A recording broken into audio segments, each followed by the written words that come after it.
Bonjour, bonsoir et bienvenue. Bienvenue à notre entretien, l'entretien numéro 121.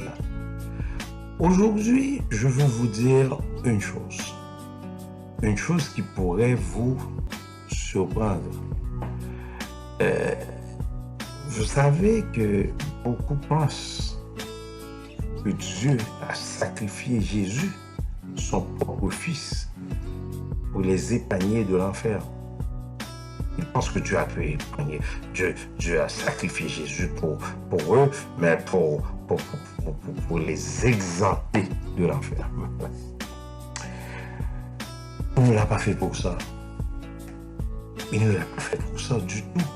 C'est pas la cause de ce don, c'est pas la cause de ce cadeau, chers amis. Et là, ce que ces gens-là pensent, c'est faux. Il ne l'a pas fait pour nous épargner de ces tourments, de cette tribulation, mais pour nous approcher de lui. Vous savez que Jésus, le Seigneur, le Sauveur de l'humanité, le Dieu qui est l'ultime cadeau que Dieu nous a envoyé, c'est pour nous approcher de lui, pour nous coller à lui, pour nous donner bien sûr la victoire. Et lorsque nous regardons ce que David a dit dans le psaume 27, David a dit: je demande à l'Éternel une chose que je désire ardemment.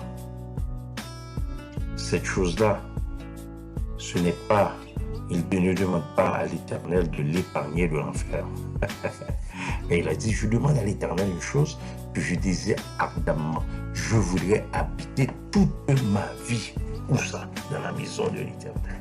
Je voudrais habiter toute ma vie dans la maison de l'Éternel pour contempler la magnificence de sa bonté et pour admirer son temple.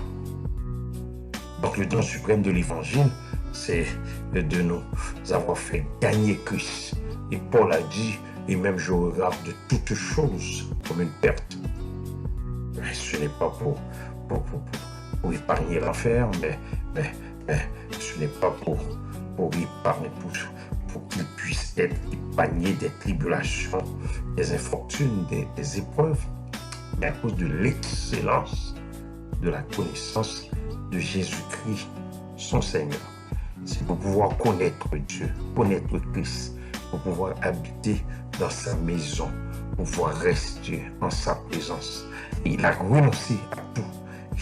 Il les regarde comme de la boue pour pouvoir gagner Christ. Le don de Dieu, c'est de se donner lui-même, ce don qui englobe bien sûr les autres dons, comme le paradis, et toutes les autres bénédictions que nous avons en lui, car la Bible nous dit qu'il nous a bénis de toutes sortes de bénédictions dans les lieux célestes en Christ. Donc le plus important, c'est l'amour de Dieu proclamé par l'Évangile. Ce don se résume à la contemplation, le bénéfice, la possession, le plaisir, chers amis, la satisfaction ou la jouissance de la gloire de Christ pour toujours.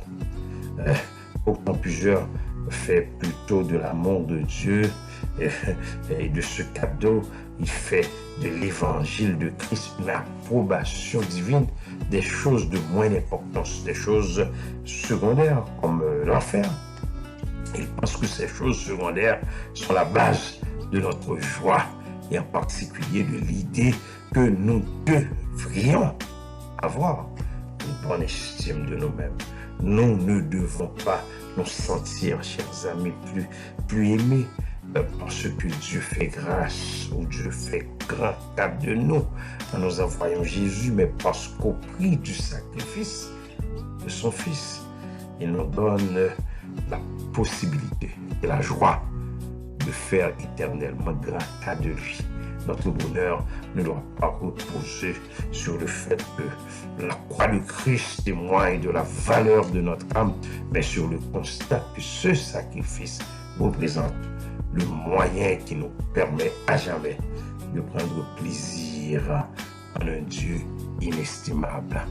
Bref, la gloire de Dieu en Christ doit constituer le fondement même de notre joie. L'amour de Dieu est vraiment le don de lui-même. Il est vrai que plusieurs bénédictions en découlent, comme l'absence de l'enfer, chers amis, mais aucun de ces dons ne mènera à une joie ultime s'il n'a pas d'abord mené l'individu à Dieu. Car le Seigneur est le plus grand don, le plus grand cadeau de l'Évangile. Et ceux qui n'ont pas compris que le Seigneur est le plus grand cadeau de l'Évangile, ceux-là ne pourront pas jouir d'aucune bénédiction reliée à cette bonne nouvelle. Car Dieu a tant aimé le monde qu'il a donné son Fils unique, afin que quiconque croit en lui ne périsse point, mais qu'il ait la vie éternelle. Mais pas afin qu'il les épargne de l'enfer, afin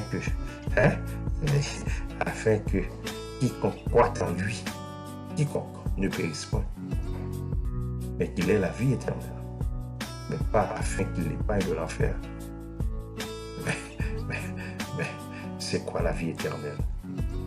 Jean 17, verset 3 répond: la vie éternelle, c'est qu'ils te connaissent, toi, le seul vrai Dieu, et celui que tu as envoyé, Jésus-Christ. En d'autres termes, la vie éternelle, c'est de connaître Dieu, c'est de nous approcher près de lui, c'est de nous approcher près de Jésus-Christ, de pouvoir habiter toute notre vie. Comme a dit David, pas pour nous épargner de l'enfer, mais pour pouvoir habiter toute notre vie dans la maison de l'Éternel, pour contempler sa magnificence et pour admirer son nom. Libéral Charles vous a parlé. Au revoir et à bientôt.